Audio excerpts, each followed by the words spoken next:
सकाळी नाश्त्याला किंवा संध्याकाळी ऑफिसपासून आल्यावर कधीकधी फोडणीची भाकरी पण ट्राय करा. कधीकधी असं होतं की भाकरी उरते, कधी ज्वारीची असेल, कधी बाजरीची, कधी तांदूळाची किंवा मिश्र पिठाची.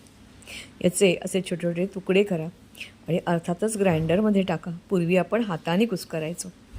आणि मग त्याच्यावर आमचूर घाला, मीठ, साखर, हिरवी मिरची वाटलेली असेल तर घाला. फोडणीसाठी दाणे किंवा चण्याची डाळ तीही वापरा. फोडणीत प्रथम कांदा घ्या, चांगला परतून घ्या.